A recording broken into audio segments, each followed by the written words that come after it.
5 ವರ್ಷದ ಮಕ್ಕಳಿಗೆ ಅಂತಂದ್ರೆ 30 ಡಿಗ್ರಿ 1.5 ಮೀಟರ್. ಈ ಹಿರಿಯ ಮಕ್ಕಳಿಗಂತಂದ್ರೆ 60 ಡಿಗ್ರಿ 3 ಸೆಂಟಿಮೀಟರ್. ಅದರಲ್ಲಿ ನಾವು 3 ಮೀಟರ್ ಅದರಲ್ಲಿ ನಾವು ಸೈನ್ ತಗೊಂತೀವಿ. ಯಾಕಂದ್ರೆ ಬೇರೆ ಅದು ತಗೊಂಡ್ರೆ ಅದಕ್ಕೆ ಅಭಿಮುಖ ಫಾಸ್ಟ್ ಬಿಡ್ತಿತ್ತು.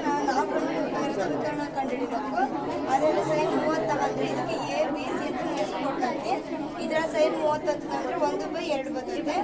ಈಸಿ ಕೊಟ್ಟಾಕಿ ABC ಅಂತ ನಮಗೆ ಕೊಟ್ಟಿರ್ತಾರೆ. ಅದೇ ಸರ್ ಚಿಕ್ಕ ಮಕ್ಕಳಿಗೆ 1.5 ಅಂತ ಹೇಳಿರ್ತಾರಲ್ಲ, ಅದರ 1.5 AB ಹಾಕ್ಕೊಬೇಕು. AC ನಮಗೆ ಗೊತ್ತಿಲ್ಲ, AC ಹಂಗೆ ತಂಗೆ ಬರ್ಕೊಬೇಕು. AC ಇಸೆಕ್ ಹಾಕೊಂಡ್ಮೇಲೆ 2 × 1.5 ಹಾಕತ್ತೆ. ಈಸಿ ಕೊಟ್ಟು ಅದನ್ನು ಮಲ್ಟಿಪ್ಲೈ ಮಾಡಿದ್ರೆ 3 CM ಬರುತ್ತೆ. ಆಮೇಲೆ ಈ ಹಿರಿಯ ಮಕ್ಕಳಿಗಂತ ಜಾರಬಂಡೆ ಇದನ್ನು ಮಾಡಿದಾಗ ABC ಅಂತಂದ್ರೆ ನಾವು ಯಾವ ಹೆಸರು ಕೊಡೋದು ABC ಯಾವ ಹೆಸರು ಕೊಡ್ಕೊಬೋದು. ನಾನಿಲ್ಲಿ PQR ಅಂತ ಕೊಡ್ಕೊಂತೀನಿ. ಇದ್ರಾಗೂ ಕಡಿಮೆ ಕಂಡುಹಿಡ್ಬೇಕಾಗಿರ್ತಂದ್ರೆ ನಾನು ಸೈನ್ ತಗೊಂತೀನಿ. ಸೈನ್ 60 ಡಿಗ್ರಿ PQR ಅಂತ ತಗೊಂತೀನಿ. ಇದ್ರಾಗೆ √3/2 ಬರ್ತೈತೆ ಸರ್. ಸೈನ್ 60 ಅಂದರೆ √3/2. PQ ಅನ್ನೋದು ಇದರಲ್ಲಿ P ಮತ್ತು Q ಅಂತ ಬರ್ತದೆ ಸರ್. ಅದ್ರ ನಾನು 3 ತಗೊಂತೀನಿ.